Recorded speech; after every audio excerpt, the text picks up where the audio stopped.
Don't know if you guys can hear me, but nice to see you. I'm just going to get my links out and then we'll start on with this thing.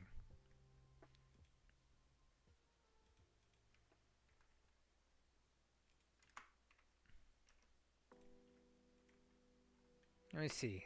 Where else do I normally post this stuff? Right here. There we go. Okay. Think I'm ready. Well, I'm talking to myself right now because nobody's here, but that's okay. Somebody will watch this after the fact. This is the turn 2 setup for the Macho game, my Scenario 1 campaign. And what I want to do today is kind of go over the situation in a little more detail, where we're at and what we're expecting for this upcoming term. This is probably going to be a little bit more OPSEC than I care to share, but I trust my opponent not to watch these videos, so I'm going to go ahead and talk about it. Hello, Mr. Landry. Nice to see you. So, I'm not intending to do a lot of these live streams for this campaign. I just happen to have some free time available tonight, and I figured, hey, why not? We'll go ahead and talk about some stuff. I got nothing else to do. So we'll go ahead and start over here at Pearl Harbor. So I have my subs right here, right now, and what I want to show you is kind of my little design. Do you like this? This is how I'm going to be deploying my subs for the immediate future here. I'm going to have them see what they can pick up during this time, and from there we'll probably rotate away from Pearl, refuel at Kwajalein, and head down to start a major blockade of New Zealand and Australia. But I want to give it about a month around Pearl to see what we can pick up. Hopefully we can pick up his carriers coming in, or ships going out, or something. So we'll see how that works. Yeah, you know, it looks like a labyrinth, right? It's my special design. All right. Since we're talking about specific, we'll go ahead and talk about what we got going on here. So currently at Wake, we captured the base on turn 1. These are the troops that I have on the island. I do want to pull off at least a couple of these guys because I don't need them. I don't need them all here. But what I'm concerned about right now, immediately, is his carriers, which start off around here and here, making a beeline for Wake, because that's happened to me in the past. So what I'm doing is I'm getting my best ships and I'm getting them out of here right away, and I'm leaving behind the damaged and the smaller ships to unload as much supply as they can, and then those will retreat as well. Another thing that I'm worried about right now is a very early raid on the Marshall Islands. Some allied players like to do that. So in that case, we could have carriers here in a turn to 2 turns attacking attacking Kwajalein, Roy Namur, Jaluit. So I've already emptied out all of the ships from Kwajalein because there's a lot of ships that start there, and I'm sending them away. I don't want to lose any ships here for no reason. So in case the enemy CVs do elect to go after us in the Marshalls, I'm going to be out of there as quickly as possible. Also, with these invasions in the Gilberts and Nauru, all this here, there's also a risk of carrier attack here, and also cruisers coming in from here. So we have enemy heavy cruisers that start out here near Canton, right? And others that start near Luganville. So I definitely want to get this wrapped up as quickly as possible and get these ships out of here. So grab what I can and go. I don't want to stay here for a protracted amount of time. So that was something that I took too long doing in my last campaign with Helson. I started capturing every little dot base that I could, and I was just happy as a clam, not thinking that he would come after me, and he attacked us here, and I lost a lot of troops at sea because I was taking too long capturing all these little dot bases that, quite honestly, I don't need. I don't need all these dot bases, so I'm going to capture the ones that are absolutely important to me, capture in Ocean and Nauru, and get out of here as quickly as I can.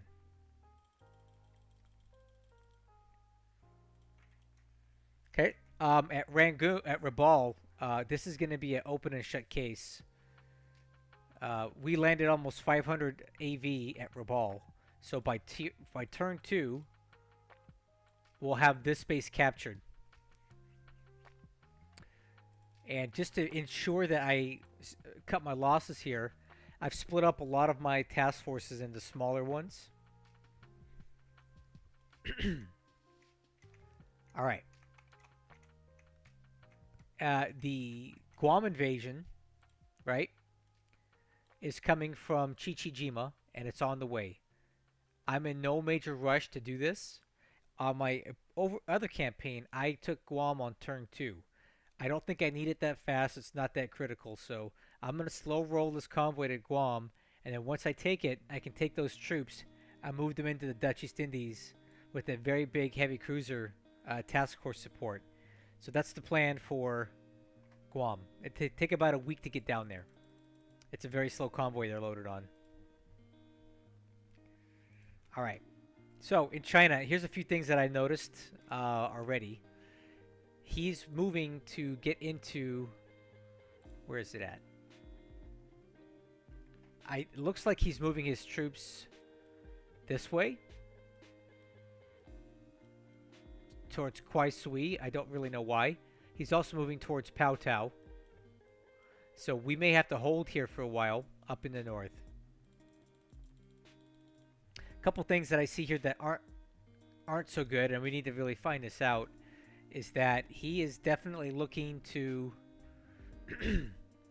unless I'm misreading this, he may be defending this hex, and it's actually kind of bad because it's ×3 terrain and I need it. So I need to get in there as quickly as possible. Hopefully he abandons it, but if he doesn't, it's gonna be hard to take this. Also looks like he's pulling troops out of Loyang and Chang Chao. My guess is that he's looking to do a big turtling strat up along this way on the Xi'an Road.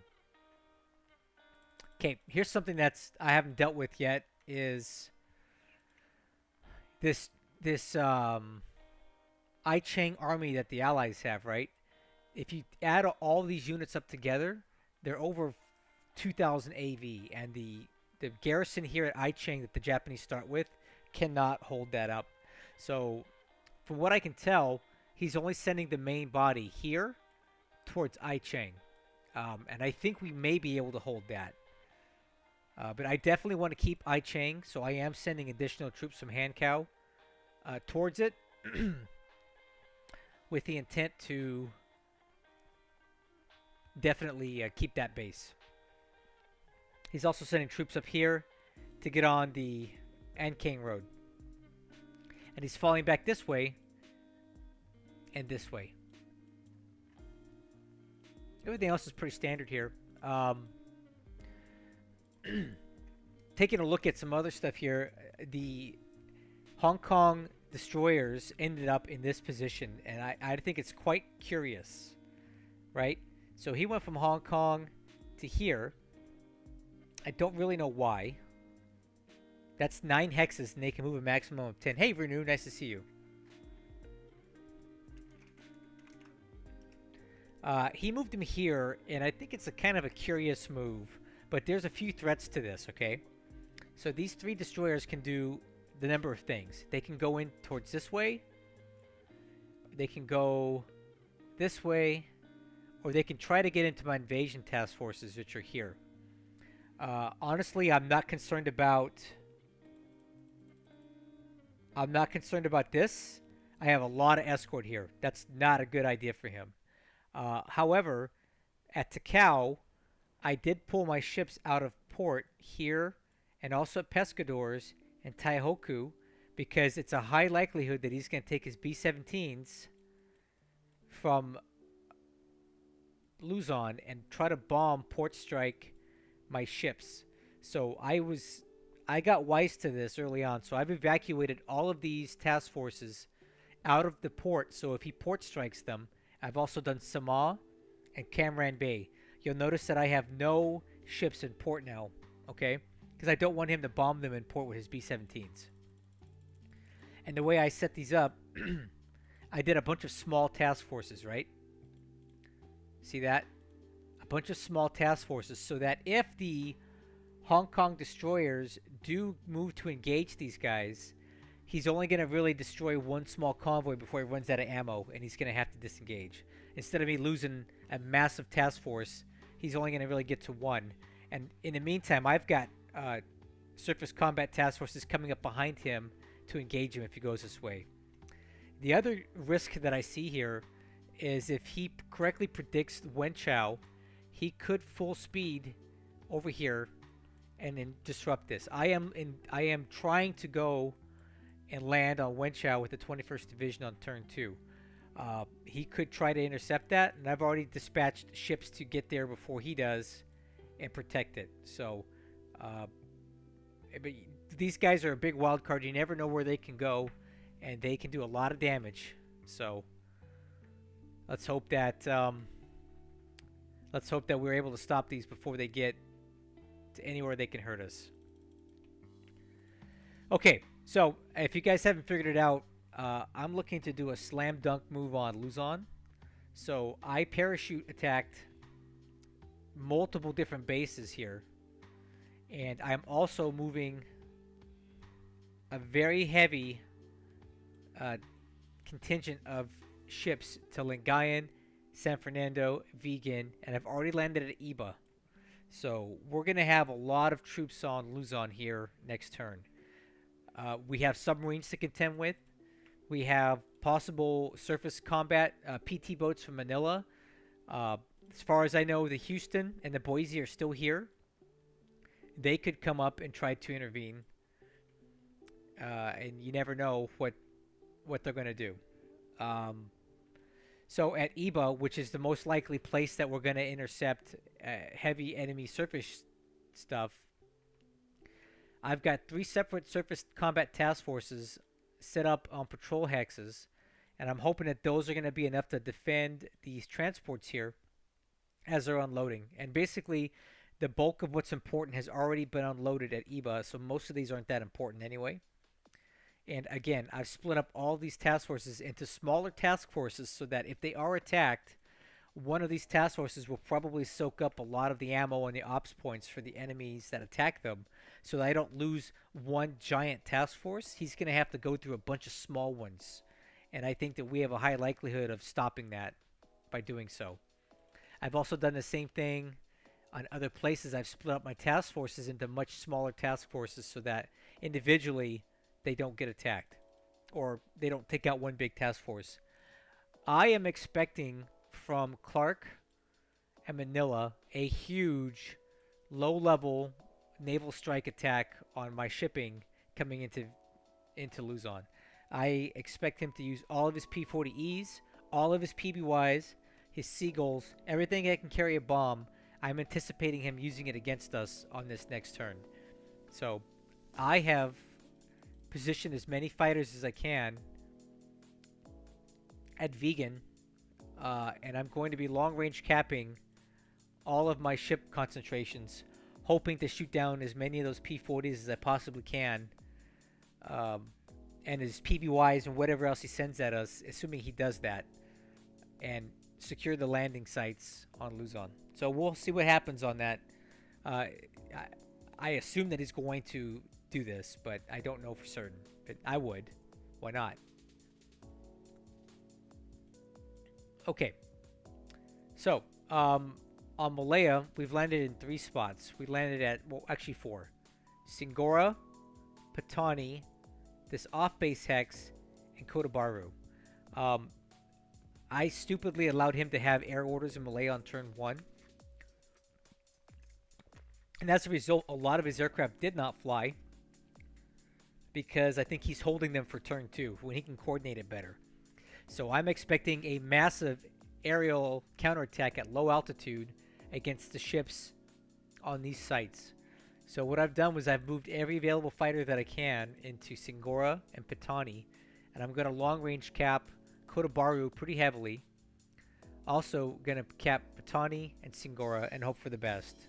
I'm really hoping I can hold him off here. Once we take Kotobaru on turn 2, we'll take this. There's no way that we can't. We have a size 4 airfield right here that we can move all of our fighters to and use this base to power project down towards Singapore and to cover our advance down the west side of Malaya. Okay.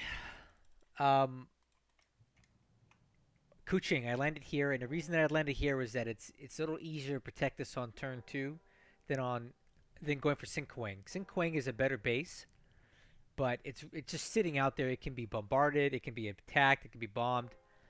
So I decided to go for Kuching, but Kuching also has a lot of risk because there's a lot of Dutch subs all through here, and I bet you a lot of them are going to come down here and try to intervene with this. So again, what I've done was I've taken my task forces and I've split them up into many small task forces to give each one a fighting chance of surviving this engagement here. So we'll hope that it works out that way.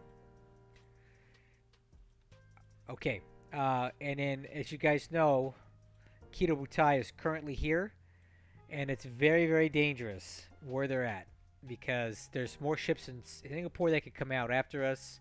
We had the repulse over here that may very well try to attack. He's got all kinds of destroyers, cruisers at Surabaya. All of these could try to intervene with Kido Butai at any point. So I've gone with an incredibly risky strategy here with Kido Butai in the Java Sea. I did the best I could.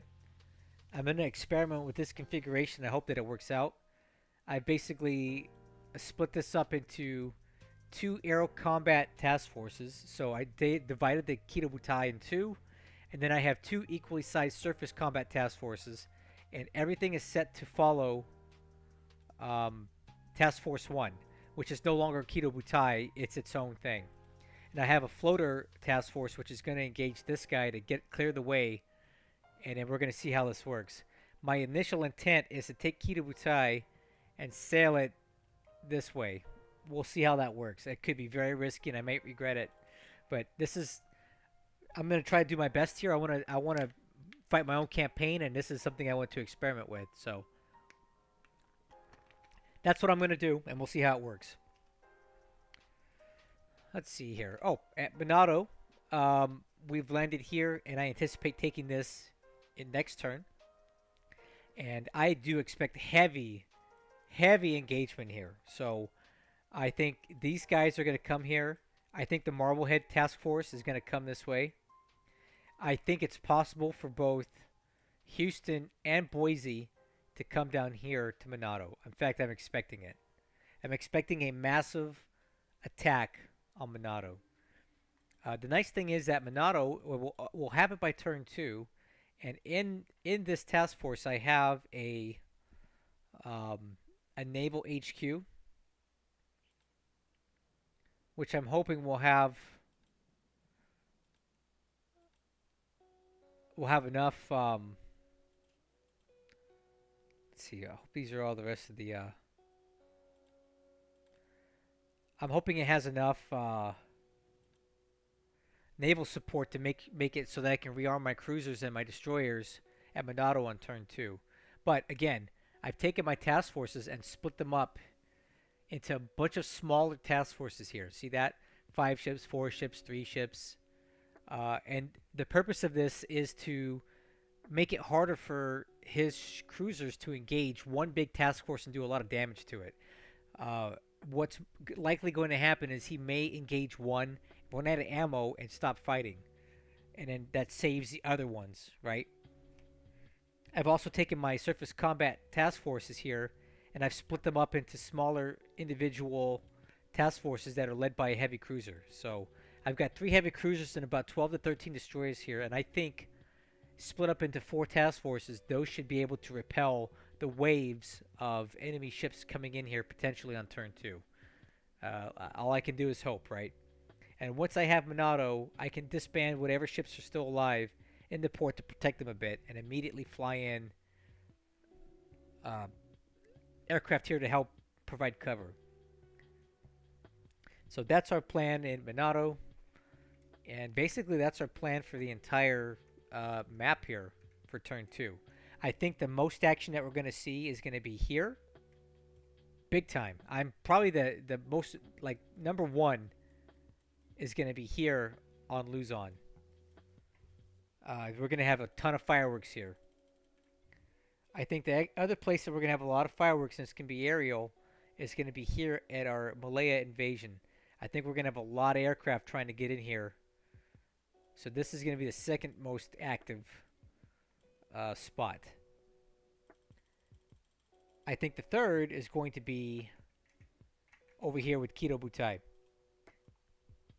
Because I have no idea what he's going to do with his surviving ships and what he's going to attempt to do. I'm hoping that he's just going to run away from me and not attempt to engage Kido Butai and just let us go through. But you never know with these allied players these days. They're so aggressive now. They like to throw everything they got at you. And, you know, they can hit or miss, but I can only miss once, right? If I do anything wrong, I lose ships. If he does anything wrong, he loses ships, but it doesn't matter because he gets more. But if he does something right, he hurts me. So the risk is all on the Japanese player, and I've taken an incredibly aggressive approach positioning Kido Butai where I have. Briefly, I want to take a look at before. I really don't have much else to say, so if you guys have any questions, now's the time to ask, because this one's going to be kind of quick today because I don't really have much more to show. How many carrier pilots did I lose on his cap trap? Okay, I'll take a look at that.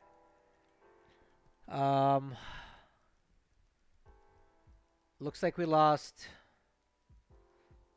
a total of 32 pilots last turn, and I'm pretty sure that most of those were from the Kates, right? Because if we look at aircraft losses like last turn,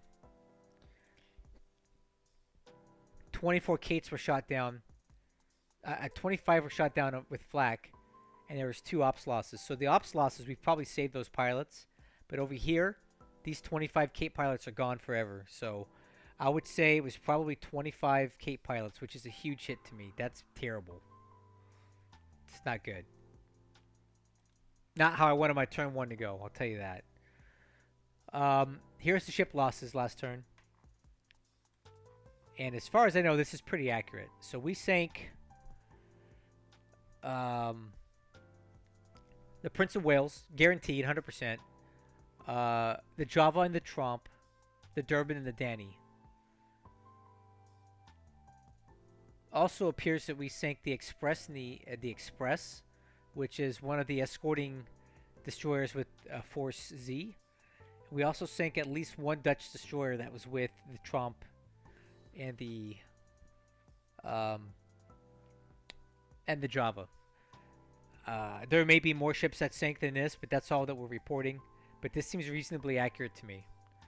We'll have to wait in the coming days to see if there's any more that were damaged in this.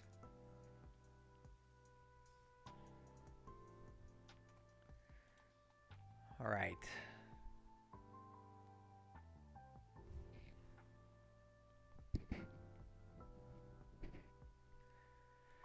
Well, yeah.